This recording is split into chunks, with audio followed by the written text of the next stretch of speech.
기도는 기도하는 사람을 변화시킨다. 유재덕. 예수님의 본을 따라 기도하라. 성경에는 기도에 관한 구절들이 마치 보석처럼 도처에 박혀 있다. 그리고 시편처럼 아예 책 전체가 기도인 경우도 있다. 하지만 요한복음 17장처럼 기도의 내용을 어떻게 정하고 구성해야 할지 구체적으로 배울 수 있는 곳은 많지 않다. 그래서 주기도문과 더불어 기도의 교범으로까지 불리기도 한다. 모두 26개의 구절로 이루어진 요한복음 17장에는 예수님이 십자가를 눈앞에 두고 제자들과 더불어 마지막 유월절 식사를 하시던 가이 다락방에서 아버지 하나님께 드린 기도가 상세히 기록되어 있다. 그 내용은 대략 3가지로 구분할 수 있다. 제일 먼저 그리스도 자신을 위한 기도가 나온다. 예수님은 끝까지 아버지 하나님을 영화롭게 하고 그 뜻을 이룰 수 있게 해달라고 기도하셨다. 그 다음에는 예수님이 십자가에 달리시고 난 뒤에 뿔뿔이 흩어질 운명에 처한 제자들의 신변 보호를 부탁하면서 그들이 서로 하나가 될 수 있게 해달라고 간구하셨다. 그리고 마지막으로 장차 그리스도인이 될 사람들을 위해 기도하셨다. 그들이 하나가 되고 하나님의 사랑으로 서로 사랑할 수 있게 해달라는 내용이었다. 우리는 주님의 기도를 보다 자세히 살펴봄으로써 기도에 관한 커다란 교훈을 얻을 수 있다. 자신을 위한 기도. 먼저 예수님은 자신을 위해 기도하셨다. 자신보다 남을 먼저 생각해야 하는 그리스도인들에게 있어 이 부분은 이상할 수도 있다. 예수님이 다른 누구도 아닌 자신을 위해 제일 먼저 기도하셨기 때문이다. 아버지 하나님과 더불어 만물을 창조하시고 축복하시고 또 책임지고 계신 예수님이 무엇보다 먼저 자신의 문제를 하나님께 제기하셨다. 우리는 이것이 결코 즉흥적이 아닌 예수님의 기도 전략이라는 사실에 주목해야 한다. 그런 의미에서 주님의 기도는 올바른 기도의 시작을 보여주는 좋은 모범이 된다. 즉, 아무리 능력이 탁월한 사람이라고 해도 하나님께 드리는 기도는 기도하는 자신으로부터 시작되어야 한다는 것이다. 우리는 대상을 가리지 않고 기도할 수 있다. 하지만 자신이 빠진 기도는 공허하다. 기도는 내 언어로 내 마음을 하나님께 아뢰는 것이다. 가끔 기도에 관한 지나친 의무감에 사로잡힌 나머지 기도 시간에 자신의 문제를 간과할 때가 있다. 이것은 바람직하지 않다. 그래서 C.S. 루이스는 다음과 같이 말한다. 우리 안에 있어야 할 것이 아니라 우리 안에 있는 바로 그것을 하나님 앞에 내려놓으라. 당위가 아니라 현실을 고려하라는 조언이다. 자신을 위해 먼저 기도한다고 해서 무조건 이기적일 수는 없다. 이기적인 기도는 온통 자신에게만 관심을 집중하는 기도이다. 하지만 여기서 주님 자신을 위한 기도는 다음 단계의 기초가 되었다. 우리는 먼저 자신의 문제와 싸워 승리해야 한다. 그 순간 기도는 효력을 발휘하게 된다. 제자들을 위한 기도. 예수님은 계속해서 제자들을 위해 기도하셨다. 주님이 드린 기도의 2번째 단계이다.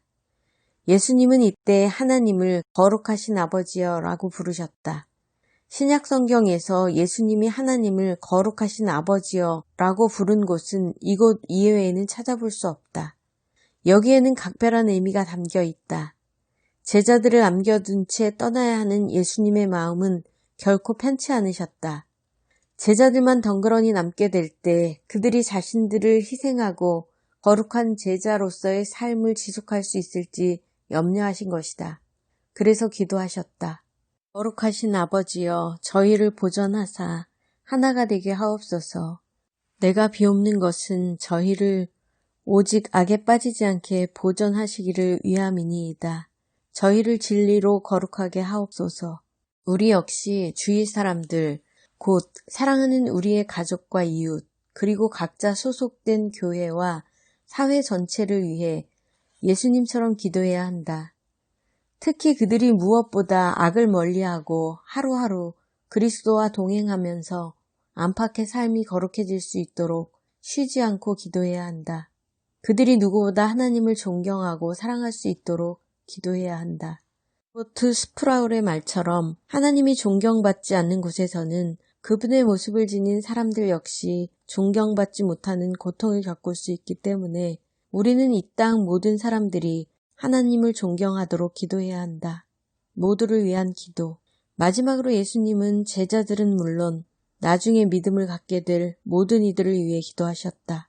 주님이 드린 기도의 마지막 단계이다. 우리 역시 자신과 가족과 교회는 물론 아직도 그리스도를 믿지 않는 이들과 사회와 국가와 세계를 위해 기도해야 한다. 우리는 개인적으로 그리 대단하지 않다. 하지만 우리가 그리스도인들과 함께 무릎을 꿇고 기도하는 순간 우리의 기대는 현실로 바뀌게 된다. 그리스도를 모르는 이들이 복음을 받아들이고 삶이 달라진다. 우리가 힘을 모아 기도할 때 하나님은 기적을 가능하게 하신다.